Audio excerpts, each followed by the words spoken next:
మొట్టమొదట ఒంటరిగానే ఉన్నాడు, ఎవరితో జత చేసుకోరు. పెళ్లి కాని పిల్లవాడు ఎలాగైతే తాను ఒంటరిగా ఉన్నాడో అలాగే పరమాత్మ కూడా ఒక్కడుగా ఉన్నాడు. ఒక్కడుగా ఉన్నవాడికి ఏ వస్తువులు అక్కర్లేదు. ఇంట్లో గిన్నెలు చెంబులు తప్పారాలు కావాలన్నా, ఫ్రిడ్జ్లు టీవీలు వీసీఆర్లు కావాలన్నా ఏం అక్కర్లేదు. ఒక్కడుగా ఉన్నవాడికి ఏం అవసరం లేదు. ఎప్పుడైతే వాడు ఇంకొకళ్ళతో సంబంధం పెట్టుకున్నాడో అంటే పెళ్లి చేసుకున్నాడో అష్టవిధ ప్రకృతులతో, వెంటనే వాడికి నేను ఉండడానికి ఒక ఇల్లు కావాలి అనిపించింది. అంతవరకు అనిపించడం. నాకే ఉంది, నేను ఎక్కడ పడుకుంటే నాకే, ఎక్కడ ఉంటే నాకేం అక్కర్లేదన్నాడు. ఎప్పుడైతే పెళ్లి చేసుకున్నాడో వాడికి ఏం కావాలనిపించింది? ఇల్లు కావాలి. ఒక ఇల్లే కావాలనిపించిందా? ఇంట్లోకి ఎన్ని వస్తువులు కావాలనిపించినాయి, రకరకాల వస్తువులు కావాలనిపించింది. ఒంటరిగా ఉన్నవాడికి, ఒక జత సంపాదించుకున్న వాడికి ఎలాంటి తేడా ఉందో నిర్వికార పరబ్రహ్మానికి వికృతి పొందినటువంటి ప్రకృతితో సంబంధం పెట్టినటువంటి జగత్తంతా సృష్టించుకున్నటువంటి వాడికి అంత తేడా ఉంది. జగత్తంతా ఎప్పుడైతే సృష్టించుకున్నాడో అష్టవిధ ప్రకృతులను, తను తన ప్రకృతులను సృష్టించగానే సంతోషం కలగలేదు. నేను పెళ్లి చేసుకోగానే నాకు సంతోషం కలగలే. అంటే నేను మా ఆవిడే ఉన్నాం. మా ఇద్దరికి సంతోషం కలగటానికి మా ఇద్దరికి కావాల్సిన సామాన్లన్నీ మేము కొనుక్కోవాలి కదా. ఇద్దరం ఇంట్లో ఊరికేనే ఉన్నాం, బాగులే, అన్నీ ఒకసారి కొనుక్కోలేకపోవచ్చు, కానీ మెల్లమెల్లగా అన్నీ కొనుక్కోవాలి. అట్లాగే త్రిగుణాత్మకమైన ప్రకృతిని తెచ్చుకున్నాడు. అష్టవిధ ప్రకృతులు వేరు ఏమ్మా, త్రిగుణాలు వేరు. అష్టవిధ ప్రకృతులు జడం, త్రిగుణాలు చైతన్యం. ఎందుకని అంటే అది పరమాత్మ యొక్క చిచ్చక్తిలో నుంచి వెలువడి, పరమాత్మ సత్ చిత్ ఆనందం అని చెప్పుకున్నాం కదా.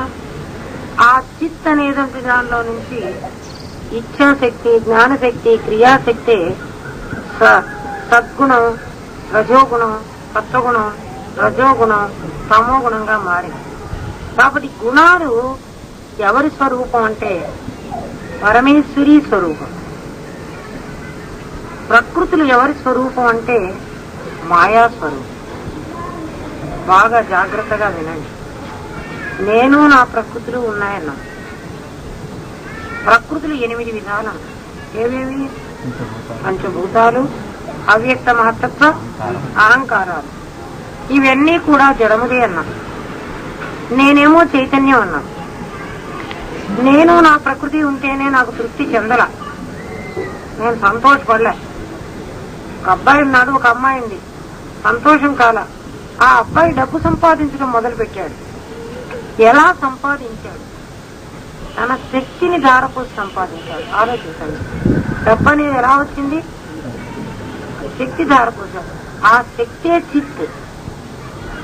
ఆ చిత్తును ఇప్పుడు దేనిగా మార్చాడు? రూపాయలుగా మార్చాడు. అంతే కదమ్మా.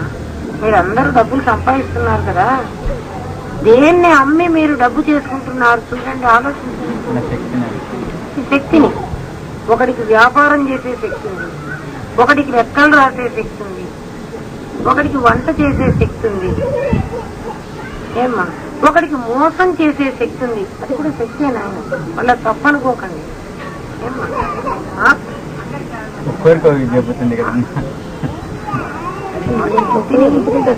వాడు ఉపయోగించుకుంటున్నాడు. ఒకడికి దొంగతనం చేసే శక్తి ఉంది. మొత్తానికి మీరు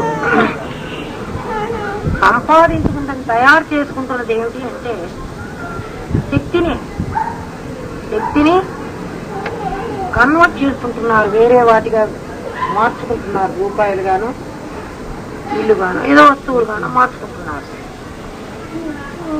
ఆ శక్తి పరమాత్మలో ఉన్నటువంటి ఆ చిత్ శక్తిని ఆయన త్రిగుణాలైన ప్రకృతిగా మార్చుకున్నాడు. మరి ఒక డబ్బులుగా మార్చుకుంటే అయిపోయిందా? మీరు మీ శక్తిని ఉపయోగించారు. ఒకడికి చక్కగా పాట పాడే శక్తి ఉంది, పాడాడు, డబ్బులు వచ్చింది, శక్తి జరగలే. మీరు అందుకు గమనించమని చెప్తున్నాడు. పాట పాడితే శక్తి అయిపోలే, అట్లాగే మోసం చేస్తే శక్తి అయిపోలే, ఒక వస్తువు తయారు చేస్తే శక్తి అయిపోలే, వ్యాపారం చేస్తే శక్తి అయిపోలే. అయిపోనటువంటి శక్తి ఏదైతే ఉందో అదే ప్రజ్ఞానం బ్రహ్మ, అదే ప్రజ్ఞా స్వరూపంగా నీలో దాగి ఉన్నటువంటి దాన్ని నువ్వు రూపాయలుగా మార్చుకుని అష్టవిధ ప్రకృతులతో కలిసి అనుభవించాలనుకున్నావు. అంతేగా జరుగుతున్నది, అంతేగా ఏనాయనా, అంతేనా కాదా? డబ్బుగా మార్చుకుని అనుభవించాలని అనుకుంటున్నావు. కానీ నువ్వు సంపాదించుకొచ్చినటువంటి రూపాయలను నువ్వు నీ భార్య కలిసి మింగటల్లా. ఆ రూపాయలు మళ్ళీ ఏం చేస్తున్నావు? ఏవో వస్తువులు కొనుక్కుంటున్నావు. బియ్యం, ఉప్పు, చింతపండు, మిరపకాయలు, లేకపోతే పంచదార, శనగపిండి, నెయ్యి. ఎందుకర్రా? మైసూర్ పాకు. మా మైసూర్ పాకు అక్కడే ఉంది. ఏదో రూపాయలు అయితే మింగటం లేదు. వాటన్నిటితో మనం ఏం చేస్తున్నాం? ఇది అర్థమైతే పరమాత్మ కూడా తనలో ఉన్నటువంటి చిద్రూపిణి అయిన ఆ పరమేశ్వరి శక్తిని వినియోగించి త్రిగుణాలను సృజించాడు. ముందు అష్టవిధ ప్రకృతులను సృజించినా ఆనందం వ్యక్తం కాలేదు. భార్యను చేసుకున్న ఆనందం కలగల. డబ్బు సంపాదించాను, డబ్బుతో కూడా తృప్తి పడలే. ఆ డబ్బుని నేను దేనిగా మార్చాను? వస్తు రూపంగా మార్చాను. అప్పుడు నాకు ఆనందం, సంతృప్తి కలిగింది. ఈ సంతృప్తి కలిగినటువంటి మార్చుకున్న రూపాయలు మార్చి ఒక వస్తువు తయారు చేశానే, దాన్ని జీవ సృష్టి అన్నారు. రూపాయలు పెట్టి నేను ఒకటి కొనుక్కున్నానే. ఏం కొనుక్కున్నాను? శనగపిండి, పంచదార, నెయ్యి.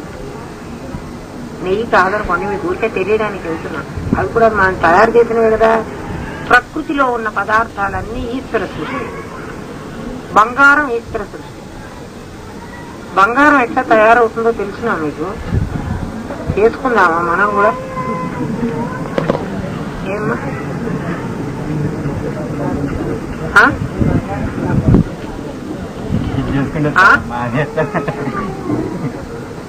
ఈ ప్రకృతిలో కొన్ని చెట్లు ఉన్నాయమ్మా. ఆ చెట్ల ఆకు పసరు దేని మీద పడితే అది బంగారం అయిపోతుంది. ఆ ఆకు పసరు. ఆ చెట్టు ఏదో మనకు తెలియదు. ఈ భూకంపాలు అవి వస్తాయి చూడండి. అట్లా వచ్చినప్పుడు ఆ చెట్టు భూమిలోకి వెళ్ళిపోతాయి. అంటే భూకంపం వచ్చినప్పుడు అన్నీ పోతాయి కదా. అక్కడ చాలా వస్తువులు కూడా పోతాయి కదా అందులోకి. వాటి మీద ఈ చెట్ల రసం పడుతుంది. భూమిలో ఉండే వేడికి కొన్ని సంవత్సరాలకి అక్కడ బంగారు గని తయారవుతుంది. గని తెచ్చుకోవచ్చు. అది ఈ 8 విధాలైన అది పృథ్వీతత్వమే కదా. ఈ 8 విధాలైనటువంటి ప్రకృతి ఏమవుతోంది? ఈశ్వర సృష్టి అవుతోంది. ఆ త్రిగుణాలతో కలిపి ఈ ప్రకృతిలో ఉన్న వస్తువులను ఏదైతే మనం నామరూపాత్మకమైన జగత్తుగా వేసుకున్నామో అది జీవ సృష్టి అవుతోంది. ఈ విధంగా పరమాత్మ సృష్టిని 2 భాగాలుగా విభజించుకున్నాడు. విభజించుకున్నప్పుడు ఏమైంది? ఒకటి ఈశ్వర సృష్టి, ఒకటి జీవ సృష్టి. బంగారం ఈశ్వర సృష్టి, నగలు జీవ సృష్టి. బియ్యం అదే ఒడ్లు ఈశ్వర సృష్టి, అన్నం జీవ సృష్టి. మామిడికాయలు ఈశ్వర సృష్టి, ఆవకాయ జీవ సృష్టి. అంటే దానితో మనం తయారు చేసుకున్నాం జీవ సృష్టి. ఈ విధంగా ప్రకృతిలో ఉన్నటువంటి, అంటే ఈ మామిడికాయలు ఇవన్నీ అట్లాగే ఉండకుండా ఇది ఊరగాయలాగా తయారవడానికి ఏదో ఒకటి పనిచేసింది కదా, ఉప్పు కారము ఏవో పనిచేసినాయి కదా. ఇవేవి కలపకుండా మాత్రం జీవ సృష్టి తయారు కాదు. ఈశ్వర సృష్టిలో కొన్ని భాగాలు కలిసినప్పుడు మాత్రమే జీవ సృష్టి తయారవుతుంది. ఇప్పుడు నగలు జీవ సృష్టి అనుకుంటే ఈశ్వర సృష్టి ఏమవుతోంది? బంగారం అవుతోంది. నగలు మార్చినప్పుడు తిరిగి బంగారం మిగులుతుంది, నగ మిగలదు. దీన్ని బట్టి ఏమవుతోందంటే జీవ సృష్టి నిత్య నిరంతరం మారుతూ ఉంటుందని. జీవ సృష్టి ఎన్నిసార్లు మారినా ఈశ్వర సృష్టి మాత్రం మారకుండా అలాగే ఉంటుందని. ఎందుకంటే ఎన్ని నగలు చేసినా బంగారం మళ్ళీ బంగారం రూపమే ఉంది, కానీ నగగా ఉన్నప్పుడు కూడా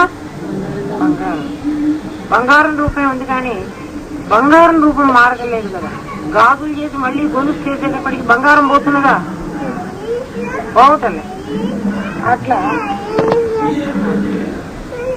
ఈశ్వర సృష్టి మారకుండా జీవ సృష్టి మారుతోంది. అయితే ఈ రెండూ కూడా సృష్టిలే. పరమాత్మ త్రిగుణాత్మకమైనటువంటి ప్రకృతిని రెండుగా విభజించి ఒకదానికి జీవుడని ఒకదానికి ఈశ్వరుడని పేరు పెట్టుకున్నారు. ఈ ఇద్దరు కూడా చిదాభాసులే అన్నారు. అంటే ఏమిటి? చిత్తు యొక్క ఆభాస స్వరూపాలు. ఎప్పుడైతే చిత్తు యొక్క ఆభాస స్వరూపాలు అని అన్నామో, చిదాభాసులు ఎప్పుడూ కూడా అష్టవిధ ప్రకృతులు కాకూడదు. ఎందుకని? అవి జడములని చెప్పుకున్నాం కదా. చైతన్యం ఏదని చెప్పుకున్నాం? పరమాత్మ, సత్తు, చిత్తు, ఆనందం. అందులో సత్తు ఆనందం మనకేం దొరికేవి కావు, కనిపించేవాడు కాదు కదా. చిత్తే కదా కనిపిస్తోంది. ఆ చిత్తే త్రిగుణాత్మకమైనటువంటి రూపాన్ని ధరించింది. ఇచ్ఛాశక్తి, జ్ఞానశక్తి, క్రియాశక్తి. అందులో సత్వ రజస్ తమో గుణాలు అనేటువంటి 3 గుణాలుగా మారింది. సత్వాంశ అధికంగా ఉంది, రజోంశ కొంచెంగా ఉంది ఉన్నటువంటిది ఈశ్వరుడు అవుతున్నాడు. ఏమ్మా? రజోంశ అధికంగా ఉండి తమోంశ అధికంగా ఉండి రజోంశ కొంత భాగం చేరిన వాడు జీవుడు అవుతున్నాడు. నిజంగా జీవుడు అవుతున్నాడా అంటే మళ్ళీ అవుతున్నాడు అనుకోకండి. ఆ 2 దర్పణాలు ఏర్పడుతూ ఉన్నాయి. ఏ 2 దర్పణాలు? శుద్ధమాయ, మలినమాయ. దానికే మాయా అని పేరు. ఒకటి శుద్ధమాయ, ఒకటి మలినమాయ. ఎందుకు మాయ అన్నారు దాన్ని? అది సచ్చిదానంద స్వరూపమైనటువంటి ఆత్మలో ఉండి చిద్రూపంగా ఉండి చిద్ వ్యవహారం చేయకుండా త్రిగుణాలు తనలో నుంచి, తన శక్తిలో నుంచి 3 గుణాలను సృష్టించి వాటిని 2గా విభజించుకుని ఒకటి ఈశ్వరుడని, నిజంగా ఈశ్వరుడు జీవుడు అందులో పడ్డ ప్రతిబింబాలకుని ఆ 2 కూడాను 2 రూపాలు. మాయా కల్పితమైనటువంటి సద్రూపం అధికంగా ఉన్నటువంటి దాన్ని ఈశ్వరుడని, తమో గుణం అధికంగా ఉన్నటువంటి దాన్ని జీవుడని. అంటే సత్వగుణం రజస్సు, అందులో పడ్డటువంటి ప్రతిబింబాన్ని ఈశ్వరుడు అన్నాం. ఇందులో పడ్డటువంటి ప్రతిబింబాన్ని జీవుడు అన్నాం.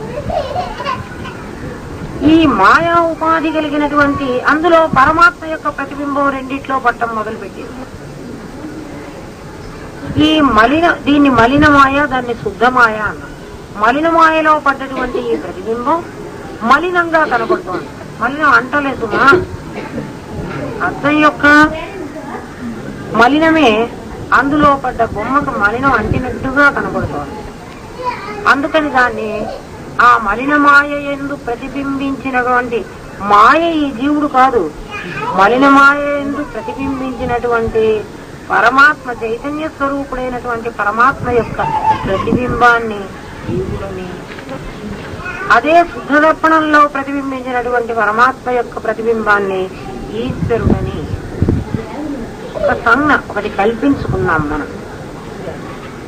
దీన్నే అవిద్య అని, అవిద్య ఉపాధి అని, జీవ ఉపాధి అని, మలిన మాయ అని, జీవుడు ఉండేటువంటి వాటి చోట్లకన్నీ ఈ పేర్లు పెట్టుకున్నారు. ఎందుకు ఈ పేర్లు పెట్టుకున్నారంటే, ఒక ధనవంతుడైనటువంటి ఒక షావుకారు, చాలా ధనవంతుడు, ఓ పేవ్మెంట్ మీద కూర్చున్నాడు అనుకుందాం. ఊట్లో పేవ్మెంట్ మీద కూర్చున్నాడు. మనం అతన్ని చూసి ఏమనుకుంటాం? వీడెవడో బిచ్చగాడు. వాడు ధనవంతుడు అవునో కాదో మనకేం తెలియదు కదా. ఆ పేవ్మెంట్ మీద కూర్చోవడం వల్ల, అంటే వాడు కూర్చుండేటువంటి చోటును బట్టి వాడిని మనం బిచ్చగాడు అనుకున్నట్టుగానే, ఈ మాయ, మలిన మాయ అనేటువంటి దాన్ని ఆశ్రయించటం వల్ల పరమాత్మే అయినప్పటికీ వీడేమని పిలువబడుతున్నాడు? జీవుడు అని పిలువబడుతున్నాడు. అదే ఒక పేదవాడు ఒక గొప్పవాళ్ళ ఇంట్లో సోఫా మీద కూర్చున్నాడు.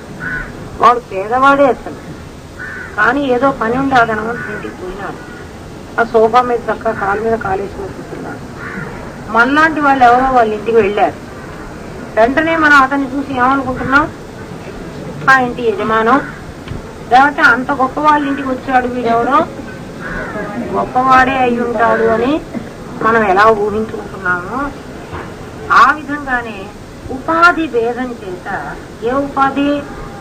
అవిద్యోపాధి, మాయోపాధి. ఆ భేదం చేత ఈ ఇద్దరూ చిదాభాసులే అయినప్పటికీ ఒకడు జీవుడని ఒకడు ఈశ్వరుడని పేర్లు పెట్టుకుని వ్యవహారం చేసుకుంటున్నాడు. అంటే ఈశ్వరుడు దేన్నైతే తయారు చేశాడో దాన్నే జీవుడు తన కోసమని అనేక రూపాలుగా మార్చుకుంటూ ఉన్నాడు. ఈశ్వరుడు తయారు చెయ్యని దాన్ని మార్చుకోవటం లేదు. ఈశ్వరుడు ఏదైతే తయారు చేశాడో దాన్నే జీవుడు ఏం చేస్తున్నాడు? తన కోసమని అనేక రూపాలుగా మార్చుకుంటూ ఉన్నాడు. చూడండి, ఇటుక, సున్నం ఇవన్నీ పృథ్వీ తత్వాలు. సిమెంటు, ఇనుము ఇవన్నీ పృథ్వీ తత్వాలు. వీటిని జీవుడు ఏం చేస్తున్నాడు? రకరకాలైన ఇల్లు కలుగుతున్నాడు కదా.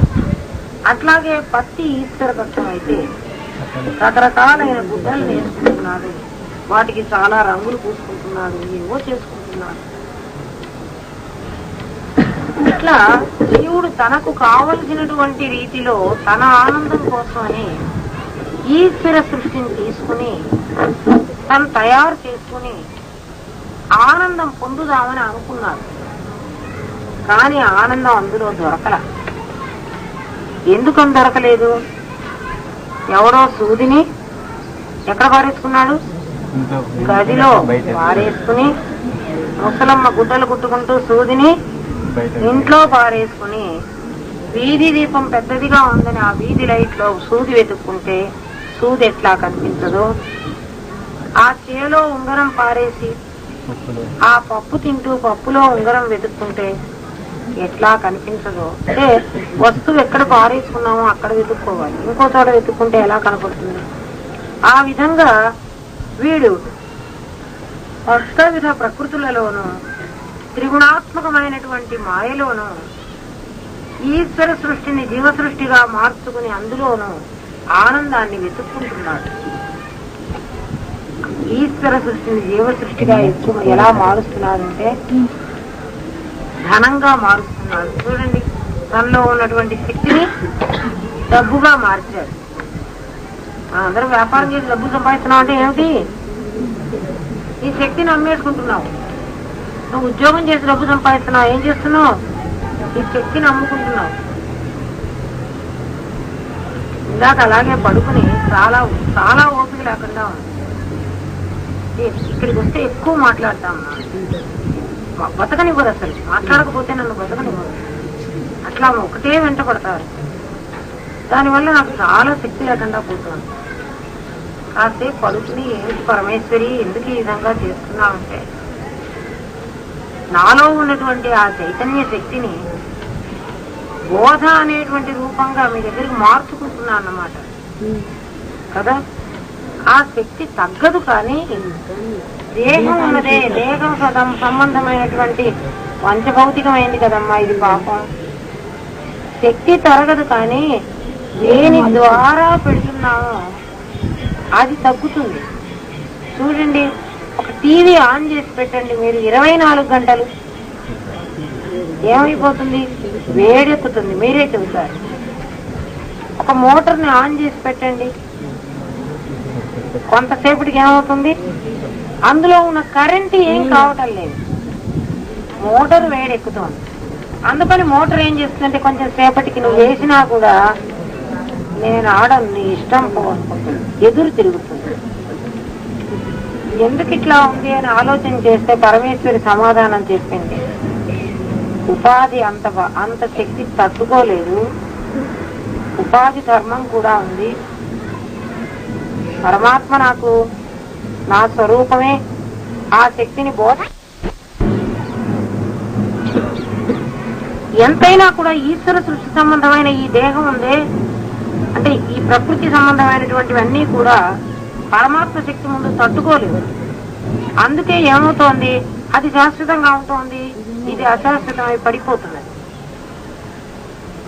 దీన్ని తత్వమసి అనేటువంటి మహావాక్య విచారణ ద్వారా, అహం బ్రహ్మాస్మి అనేటువంటి అనుభూతి ద్వారా ఈశ్వరుడి కంటే వేరుగా లేదు అనేటువంటి తెలుసుకోవాలి అన్నాడు.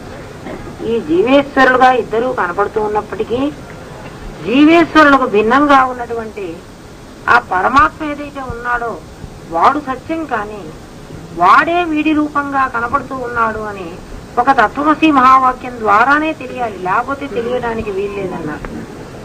ఈ ప్రకృతి త్రిగుణాలు పరమాత్మ యొక్క చిచ్చక్తిలో నుంచి వచ్చాయి అన్న సంగతిని ఎవరికి ఎలా తెలియాలి అంటే ఒక తత్వం అసి అనేటువంటి మహావాక్యం ద్వారా ఎలా చెబుతాడంటే, ఆ జీవుడికి నన్ను నిన్న ఎవరో అడిగారు, అమ్మా జీవుడు ఎప్పుడు బ్రహ్మమే అయితే ఎవరికి తత్వమసి బోధ కదా, నువ్వు బ్రహ్మం అవుతున్నావు అని ఎవరికి చెప్పాలి? జీవుడు బ్రహ్మమని మీరు ముందే చెబుతిరి, మరి నేను బ్రహ్మం అవడం ఏమిటి? నేను బ్రహ్మాన్నే కదా, మరి ఎవరికి చెబుతున్నారంటే, నాయన నేను బ్రహ్మము అని తెలిసిన వాడికి బ్రహ్మం అని చెప్పక్కర్లేదు, వాడు బ్రహ్మమే అయినా వాడు తెలియని కారణంగా అట్టేసుకున్నాడు. నువ్వు ధనవంతుడివే, ఏమైనావు అంటే మీ నాన్న చచ్చిపోతూ బండ పాతి బండ కింద బంగారం అంతా పూడ్చిపెట్టి బండ మూసేసి వెళ్ళిపోయినాడు, చెప్పలే, చచ్చిపోయాడు. మరి డబ్బు ఎక్కడుందో తెలియక నువ్వేమో భిక్షం ఎత్తుకొని తిరుగుతూ ఉన్నావు. వాడు దుంపదేగా మా నాన్న ఎక్కడ పోయినాడో, ఇంత డబ్బు ఏం చేశాడో, ఎవరికి ఇచ్చిపోయినాడో, ఇల్లంతా వెతికితే ఎక్కడా కనపడలేదు అని నువ్వు విసుక్కుంటున్నావు, ఏడుస్తూ ఉన్నావు. ఎవడో మీ నాయన స్నేహితుడు వచ్చాడు, ఒకడు వచ్చి చూశాడు, ఏరా నాయన ఎందుకు ఇట్లా అడుక్కు తింటున్నావు అన్నాడు. మరి ఏం చేయమంటావు? అంతా ఆయన ఏం చేసిపోయినాడో తెలీదు, అప్పటి నుంచి నేను భిక్షం ఎత్తుకొని బతుకుతున్నా అన్నాడు. నీ బంగారం అంతా మీ ఇంట్లోనే ఉందిరా, బాగా చెబుతావులే అంత అబద్ధాలు అన్నాడు. ఆ బండ ఎత్తన్నాడు, ఆ బండ రాదులే, ఉన్నది కూడా తీస్తే మళ్ళీ నాకు కష్టం, మళ్ళీ బండ వేసుకోవాలి నేను, నువ్వు బాగా తవ్విపోతావు, రేపటి నుంచి పాములు వస్తాయి దాని కింద నుంచి, వద్దులేరా నాయన నేను తవ్విస్తాలే, మళ్ళీ నేనే పూడ్చిపెడతా అక్కడ లేకపోతే అని ఓ గుణకం పెట్టి, అహం బ్రహ్మాస్మి అనే ఓ గుణకం పెట్టి ఆ బండలు ఎత్తాడు. బంగారం ఎక్కడుంది? ఆ బండ కిందే ఉంది. ఇప్పుడు వాడు నేను ఆ బంగారం అంతా తీసుకుని నేను ధనవంతున్నైనా అని అంటాడు. అంటే వాడు అంతకుముందు ఆ బంగారం వాడింట్లోనే ఉంది కదా, వీడు గురువు ఎక్కడి నుంచో తెచ్చి పెట్టలేదు కదా. అంతకుముందు వాడు దరిద్రుడుగా ఎందుకు అడుక్కు తిన్నాడు, ఇప్పుడు ఎందుకు అడుక్కు తింటలేదు? ఇప్పుడు బంగారం ఎక్కడి నుంచి అన్నా వచ్చిందా వాడికి? ఏ బండ కింద బంగారం ఉందో ఆ బండ మీదే వాడి ముష్టి చెప్ప తెచ్చుకొని ఆ అడుక్కోచుకున్నది అక్కడే పెట్టుకుని వాడు రోజు అక్కడే తింటున్నాడు. ఎంతో దూరం కూడా లేదు, ఒక్క బండే అడ్డం. బండ ఒకసారి లేపితే చాలు అక్కడే ఉంది కావాల్సినంత బంగారం. ఇంట్లో పోయి బండలు లేపవాకండి. మనలో అజ్ఞానాన్ని తొలగిస్తే అయిపోయిందమ్మా, అదే బండ. కాబట్టి లోపల ఉన్నటువంటి అజ్ఞానాన్ని తొలగించుకుంటే సచ్చిదానంద స్వరూపుడైన పరమాత్మ నీవే అవుతావు. అది తొలగనంత వరకు జీవుడికి తనకంటే వేరుగా ఉన్న ఈశ్వరుడు గొప్పవాడని, తనకేదో ఇస్తాడని వాడిని ప్రార్థించుకుంటే ఆ భావంతో వాడు మిగిలిపోతూ ఉన్నాడు. గురువు వచ్చి చెప్పే వరకు మనకి ఈ భావం పోదమ్మా. ఎంత ఎవరు చెప్పినా కూడా లేదురా నాయన నువ్వు పరమాత్మవేను అని ఎంత చెప్పినా వాడికి అర్థం కాదు. గురువు వచ్చి తత్వమసి బోధ చేసి, ఏమిటి తత్వమసి నాయన, ఏ ఈశ్వరుడైతే జగత్తంతా నిండి ఉన్నాడు అని నువ్వు అనుకుంటున్నావు, ఏ భగవంతుడైతే అంతరా సర్వే సర్వత్రా వ్యాపించి ఉన్నాడని నువ్వు అనుకుంటున్నావు, ఆ వ్యాపించినటువంటి పరమాత్మ నీలో కూడా ఉన్నాడురా. నాలో ఎందుకుంటాడండి? మరి నీలో ఉండకపోతే ఆయన లేని చోటు ఒకటి కనపడలే మనకి. అంతటా ఉన్నాడని నువ్వే అన్నావు కదా, మరి నీలో లేకపోతే, నీలో లేడంటున్నావు కదా, అంటే ఆయన లేని చోటు ఒకటి ఉన్నప్పుడు ఆయన అంతటా ఉన్నవాడు ఎలా అవుతాడు? కాబట్టి నీలో తప్పకుండా ఉన్నాడు. అప్పుడు నీకేమన్నా ఉన్నాడు కావాలి, నిజమే కదా, అంతటా ఉన్నవాడు నాలో ఉండకుండా ఎట్లా ఉంటాడు? మరి నాలో ఉంటే ఇన్ని రోజులు నాకు ఎందుకు అనిపించలేదు? అజ్ఞాన ఆవరణ ఈ మూడు అడ్డుపడటం వల్ల నాలో ఉన్నవాడు నాకు తెలియకపోయినాడు. అందుకనే ఇది చెప్పడానికి ఒకడు కావాలి. అందుకే ఏం చెప్తున్నా అంటే శాస్త్రం, దుర్లభో విషయ త్యాగ దుర్లభం తత్వదర్శనం దుర్లభో సహజావస్థ సద్గురు కరుణా వినా. గురు కరుణ లేకపోతే, గురువు యొక్క కరుణ లేకపోతే విషయత్యాగము దుర్లభమే, కష్టం అన్నాడు. విషయాలనేవి మన చుట్టూ మన మీద పెనవేసుకుని ఉంటాయి. అమ్మా ఇవాళ నీకు ఒక్క వరం ఇస్తాను, ఏదైనా నువ్వు కోరుకో అని గురువు అన్నాడు అనుకో, వెంటనే మీరు ఒక వరం కోరుకుంటారు మీకోసం. అంటే నా కోసం ఏదో ఒక, నాకు ఆత్మానుభూతి కలిగించడం, లేకపోతే నాకు ధనం ఇమ్మను, విష్ణుత్రయాలేగా ఇంకేం అడుగుతాం, ఏదో ఒకటి అడుగుతాం. పోనీలే ఇంకొకటి అడుగున్నా అనుకో, మా వాడికి పోతున్నాడు వాడిని గురించి. అదే విషయం, నీవు కాక నేను నిజంగా ఆత్మనైతే నాకు సంబంధించినటువంటి దేహ వాసనలన్నీ నాకు విషయాలు, నా దేహ వాసనలే నాకు విషయాలైతే ప్రపంచ వాసనలన్నీ ఇంకా ఇంకా పెద్ద పెద్ద విషయాలు కదా. ఈ వాసనలనే కడుక్కోలేక తస్తూ ఉంటే ఇంకా వాసనలు తినేస్తే, నేను మీ వాసనలు తొలగించుకోండి అని నేను చెప్తే మీరొచ్చి మీ వాసనలన్నీ నాకు చెప్పిపోతారు. నేను ఇంకేం చేసేది? ఉన్నవి పోగొట్టుకోమంటే ఇంకా 4 వేసుకుంటున్నారు. ఎంత పిచ్చివాళ్ళు అనుకుంటా, నిజంగా పిచ్చివాళ్ళే. విషయ త్యాగం దుర్లభమే అన్నాడు శాస్త్రకారుడు కూడా అంటున్నాడు. విషయ వాసనలు పోగొట్టుకోవడం అంత తేలిక కాదు నాయన, చాలా కష్టమైన విషయం. అదే కష్టం అంటే తత్వదర్శనం ఇంకా కష్టం, ఆత్మను తెలుసుకోవడం ఇంకా కష్టం. పోనీ ఆత్మనైనా ఎలాగోలా ధ్యానం చేసి ఒక్క క్షణకాలమైనా సమాధి పొంది ఆత్మను తెలుసుకున్న దుర్లభో సహజావస్థ, అందులో సహజంగా నిలబడిపోవడం ఇంకా కష్టం. సద్గురు కరుణా వినా, గురు కరుణ లేకపోతే ఈ 3 నీకు లాభం లేదన్నారు. అందుకని గురు కరుణ కోసమని నువ్వు ప్రయత్నం చేయి, లేకపోతే లాభం లేదు. గురు కృప ఎవరికి ఉంటుందో వాళ్ళకి అసలు విషయం అర్థం, లేకపోతే అర్థం కాదు. ఆ విన్నదాని వల్ల శ్రవణం మననం చేస్తూ ఉంటే క్రమంగా వస్తు దర్శనం అవటం మొదలు పెడుతుంది. అందుకని సహజావస్థను పొందాలంటే ఒక గురువును సంపాదించుకో, ఎట్లాగైనా కష్టపడి ఒక గురువును సంపాదించు. హృదయస్థానాన్ని చక్కగా పరిశుభ్రంగా అలుక్కుని హృదయాన్ని అందులో గురు స్వరూపాన్ని ప్రతిష్ఠించుకో. ఇంకోడు నీకేం సహాయం చెయ్యడు. ఎందుకంటే ఈ ప్రపంచంలో నువ్వు ఎంత సంపాదించినా చివరికి చనిపోయేటప్పుడు అదేమీ మనకు కూడా రాదు.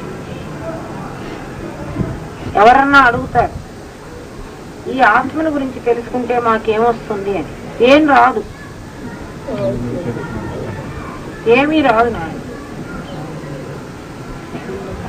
వాళ్ళకి మనం ఏం చెప్పాలంటే, మీరందరూ జ్యోతిష్కుడు ఎవరైనా అక్కడ ఉన్నాడు అంటే, ఏమండి నా జాతకం ఏదో కొంచెం చెప్పండి అని మీరు పోయి అడుగుతారే, ఆయన మీకు మంచుందనో చెడుందనో చెప్తాడు. ఇదిగో నాయన, ఒక 4-5 నెలల్లో మీకు లాటరీ రాబోతోంది 1,00,000 రూపాయలు. లేకపోతే నాయన ఒక 4-5 నెలల్లో నువ్వు చావబోతున్నావు చెబుతాడు. ఏదైనా చెప్పచ్చు కదా. జ్యోతిష్యుడి దగ్గరికి వెళ్ళి అడిగితే ఏదైనా చెప్తాడు. దానివల్ల నీకు ఏం లాభం ఉంటుంది చెప్పమ్మా, ఎందుకు వెళ్ళి అడిగి తెలుసుకుంటున్నావు?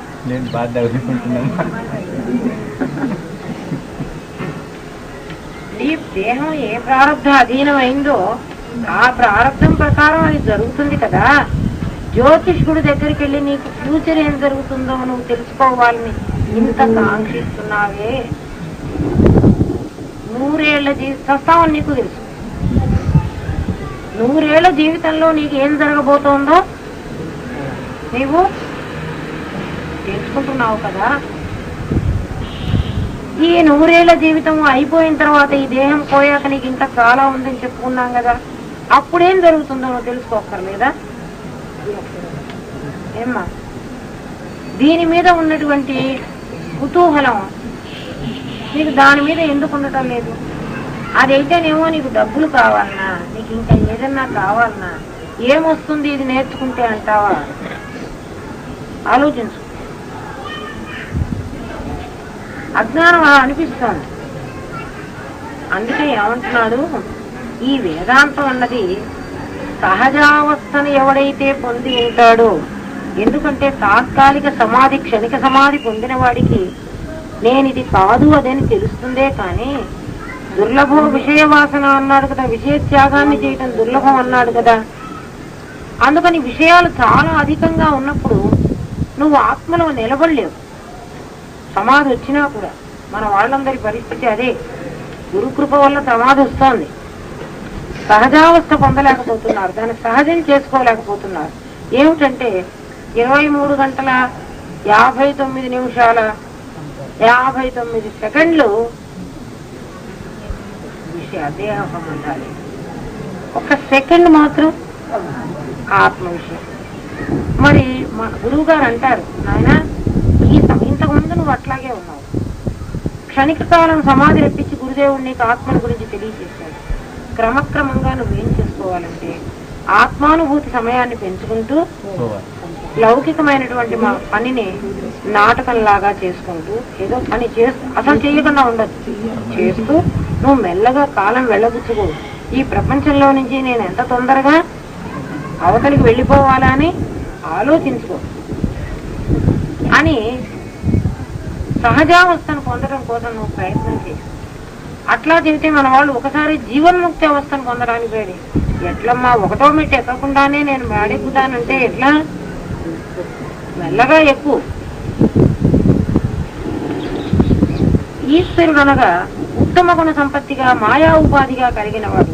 అతి ఈశ్వరుడు స్వార్థత్యాగి అయి సమిష్ట్యాత్మకముకు సంఘక్షేమమే ప్రధానముగా ఎంచి లోక కళ్యాణము కొరకు జీవితం గడుపువాడు. సమిష్టి స్వరూపమైన మానవ సంక్షేమమే తన క్షేమంగా ఎంచువాడు. నువ్వు ముందు ఈ జీవత్వాన్ని వదిలి ఈశ్వరత్వాన్ని పొందమన్నాడు. జీవత్వం వదిలి ఈశ్వరత్వం పొందడం అంటే ఎట్లా? జీవుడేమో స్వార్థ చింతన గలవాడు. ఎప్పుడూ నేను, నా శరీరం, నా ఇల్లు, నా పిల్లలు, నా సంపద. దేవుడి దగ్గరికి వెళ్ళి, ఓ దేవుడా నన్ను సర్వకాల సర్వావస్థలలో కాపాడు, నా పిల్లల్ని కాపాడు. ఇది జీవ ప్రార్థన. జీవుడుగా ఉండి ప్రార్థించు. ఈశ్వరుడుగా ఉండి, ఓ భగవంతుడా, ఈ ప్రపంచంలో అనేక జీవరాశుల్ని నీవే సృష్టించావు, నీవే పోషిస్తున్నావు, కదా, నీవే లయం చేసుకుంటున్నావు. వీళ్ళందరూ కూడా ఇక్కడ ఉన్నంత కాలం సుఖంగా శాంతిగా ఉండి చివరికి నీ సన్నిధానానికి చేరేటట్టుగా వీళ్ళందరినీ అనుగ్రహించు స్వామి అని ప్రార్థన చేసేవరకు నీకు ఈశ్వరత్వం వస్తావు. జీవత్వం నుంచి నువ్వు సహజావస్థను పొందవలసిన వాడు ఎప్పుడు కూడా తన కోసం ప్రార్థించకూడదు. ఎప్పుడైతే లోకం అందరి కోసం ప్రార్థించావో, లోకా సమస్తా సుఖినో భవంతు అన్నావో, లోకంలో నువ్వు కూడా ఒకటివేగా, ఆటోమేటిక్ గా నీకు సుఖం రాదు. కానీ అనడు, నేను సుఖంగా ఉండాలి అంటాడు. ఈశ్వర స్థితిని నువ్వు ముందు పొందు. జీవత్వం నుంచి ఈశ్వరత్వానికి వెళ్ళు. ఎప్పుడైతే లోక కళ్యాణం కాంక్షిస్తావో, అందరూ సుఖంగా ఉండాలని నువ్వు కోరుకుంటావో, క్రమంగా బ్రహ్మత్వాన్ని పొందేటువంటి స్థితిని ఈశ్వరుడు ప్రసాదిస్తాడు. ఒక్కడికి ఇంత సహాయం చేస్తే ఆ పుణ్యఫలం మనకి ఏదో మంచి ఫలితం ఇస్తుందన్నా కదా. నిస్వార్థంగా వాళ్ళెవరో తెలియకుండా, మన శత్రువులు కూడా అక్కడ ఉండొచ్చు, కానీ వాళ్ళందరినీ కాపాడమని ఆయన అడిగినప్పుడు ఆ పుణ్యఫలం కొంచెం ఉంటుందా? ఆ పుణ్యఫలం నిన్ను ఎక్కడికి తీసుకెళ్తుంది? బ్రహ్మత్వాన్ని పొందిస్తుంది. ఈ విధంగా జీవత్వం నుంచి ఈశ్వరత్వం, ఈశ్వరత్వం నుంచి బ్రహ్మత్వం, అంటే మానవుడు మాధవుడై, మాధవుడు బ్రహ్మమై పరమాత్మ. ఆ విధంగా జీవేశ్వరులిద్దరూ గుణభేదమే కాని వస్తుభేదం లేదని నిర్ణయించుకో. నీకు తత్వమసి మహావాక్యం బోధ అయిన తర్వాత ఇంతకుముందు ఏమనుకున్నావు? ఈశ్వరుడు నాకంటే గొప్పవాడన్నావు, జీవుడేమో తక్కువవాడన్నావు. ఇప్పుడు నీకు తత్వమసి బోధ అయిన తర్వాత అబ్బే జీవుడు ఈశ్వరుడు ఇద్దరు కూడాను ఏమిటి? అద్దంలో పడ్డ బొమ్మలే. ఒక అద్దంలో పడ్డ బొమ్మ గొప్పది, ఒక అద్దంలో పడ్డ బొమ్మ తక్కువది అవుతుందా? ఈ రెండు కూడా సమానం. జీవేశ్వరులు సమానము అని తెలిసే స్థితి చూడండి. జీవస్థితి నుంచి ఈశ్వరత్వానికి వచ్చాం. అంటే జీవుడి కంటే ఈశ్వరుడు గొప్పవాడు అన్న స్థితికి వచ్చాం. అక్కడి నుంచి ఏమొస్తున్నాం? జీవుడు ఈశ్వరుడు ఇద్దరు కూడాను ఒకటే. వాళ్ళు ఉండేటువంటి అవస్థా భేదాన్ని బట్టి ఒకడు గొప్ప ఒకడు తక్కువగా అనుకోబడుతున్నాడు అనుకున్నాడు. ఇంకా కొంచెం పై స్థితికి ఎదిగేటప్పటికి నీవు అసలు జీవేశ్వరులు లేరు, నేనుండబట్టి వాళ్ళిద్దరూ ఉన్నారు, కానీ అసలు నిజంగా వాళ్ళు లేరు, ఉన్నది నేనే. ఏమయ్యా ఇంట్లో ఎవరున్నారు? ఎవ్వరు లేరు. ఇంట్లో ఎవరన్నా ఉన్నారా అండి? ఎవరు లేరండి. మరి ఎవరు లేరండి అని జవాబు చెప్తున్నప్పుడు నేనున్నా కదా, ఎవడైనా నేనున్నాను అని చెప్పుకుంటున్నాడా? అంటే నాకంటే భిన్నంగా ఎవరు లేరు. వాడి అర్థం ఏమిటంటే నేనున్నాను అనక్కర్లేదు, ఎవరూ లేరంటున్నాడు. నేహనా నాస్తి కించన అంటున్నాడు.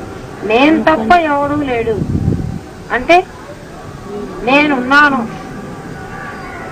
ఎప్పుడైతే నేను అనేవాడిని ఒక్కడే ఉన్నాను అని తెలిసిందో, నాకన్నా భిన్నంగా ఇంకో లేడని తెలిసిందో, భిన్న జగత్తు లేనే లేదు. భిన్న జగత్ ఎప్పుడైతే లేదో గుణాలు లేవు, ద్వంద్వాలు లేవు. ద్వంద్వాలు ఎప్పుడు లేవో రాగద్వేషాలు లేవు. రాగద్వేషాలు ఎప్పుడు లేవో అహంకార మమకారాలు లేవు. అహమ్మలు ఎప్పుడు లేవో జన్మే లేదు. ఇదంతా ఎలా కనపడుతుందంటే సినిమా రీల్ మీద, ఆ తెర మీద బొమ్మలన్నీ ఎట్లా తిరుగుతూ ఉంటాయి, కదులుతూనే ఉంటాయి, తిరుగుతూనే ఉంటాయి, మాట్లాడుతూనే ఉంటాయి. సినిమాలో బొమ్మలు, సినిమాలో అంతా తగలు పెడతాడు, గుడిసెలన్నీ కాల్చి పారేస్తాడు, లేకపోతే పెద్ద పెద్ద బిల్డింగులన్నీ నిప్పంటుకుంటాయి కదా. ఆ సినిమా తెర కూడా గుడ్డే, కాస్త కాలుతున్నదా? ఏం కాలుతుందా? అట్లా ఏం జరుగుతున్నప్పటికీ ఏ విధమైన చలనము లేకుండా నీవు సహజావస్థను పొందినటువంటి నీవు శాశ్వతంగా నిలబడిపోతావు.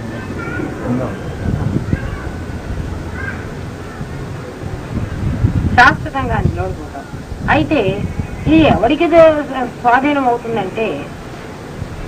ఎవరికి వస్తువునిష్ట కలదో వస్తువు మీద నీకు కాంక్ష ఉండాలి. నా దగ్గరికి ఇందాక ఒక ఆమె వచ్చింది, అమ్మా నాకు ధ్యానం చేసుకోవడానికి టైం ఉండదు, నాకు ఏమన్నా చెప్పండి అండి.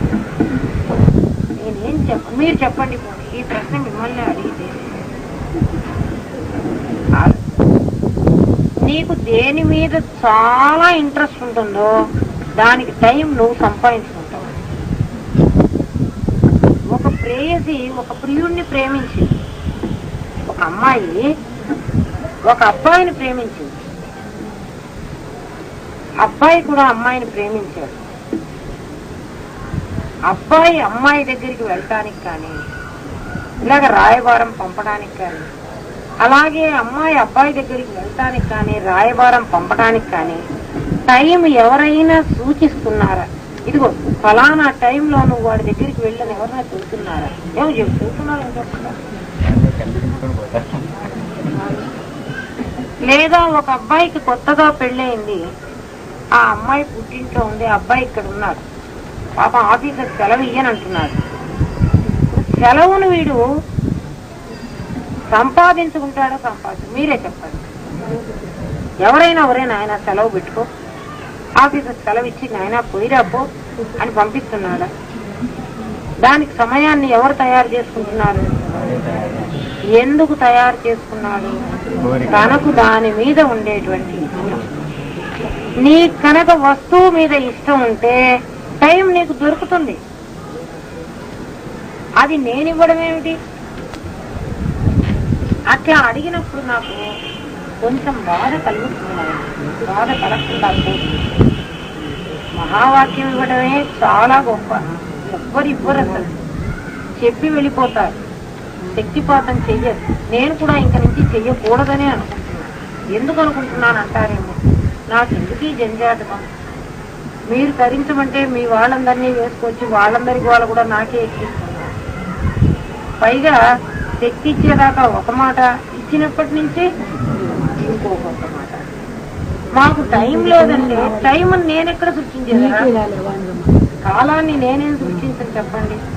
24 గంటల కాలం నీకు భగవంతుడు ఇచ్చాడే కదా, పొట్టకి తినడం కోసం కొనుక్కోవడం కోసం, దానికోసం నువ్వు టైం కేటాయించుకుంటున్నావే. ఆలోచించమ్మా. పరమాత్మని గురించి ఆలోచించడానికి నాకు టైం లేదంటే నేనేం జవాబు చెప్పను. అది నా దగ్గరకు వచ్చి చెబితే నేనేం చెప్పను, మీరే చెప్పండి. సార్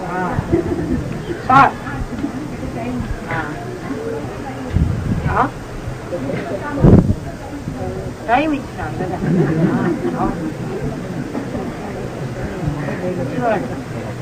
నాకు అసలు టైం లేదండి. నేను చాలా సార్లు మీకు పాఠంలో చెప్పాను. గురుదేవులు ఒకసారి నాకు ఎక్కడ కూర్చుని ధ్యానం చేయమని చెప్పారో మీకు చెప్పాను. అక్కడ కూడా టైం లేదా?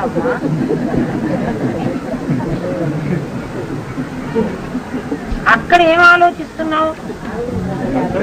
23 గంటల 59 నిమిషాలు దేని గురించి ఆలోచిస్తున్నావు? అక్కడ కూడా అదే ఆలోచిస్తున్నావు. కాబట్టి టైం నేను ఎక్కడ ఇవ్వగలను? టైంని నువ్వు సంపాదించుకోవాలి కదా. ఆ టైం వచ్చి నీ దగ్గరికి ఈ టైం ధ్యానం టైము నన్ను చేసుకో అని అడుగుతుందా? నువ్వు నిర్ణయించుకో. నీకు దేని మీద ఇష్టం ఉంటే నువ్వు దానికోసం సమయాన్ని కేటాయించు. కాస్త నేను ఇతర సమయాన్ని తగ్గించుకో. నాకు టైం లేదంటే నీకు దాని మీద ఇష్టం లేదని అర్థమైపోతుంది. నీకు ఇష్టం ఉంటే టైం అదే వస్తుంది.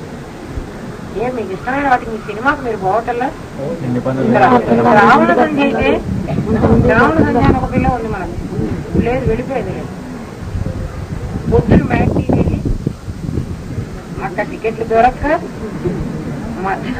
మధ్యాహ్నం మ్యాట్కి కాదు మార్నింగ్ షో టికెట్లు దొరక్క అక్కడే మధ్యాహ్నం ఉండి అప్పుడు కూడా దొరకక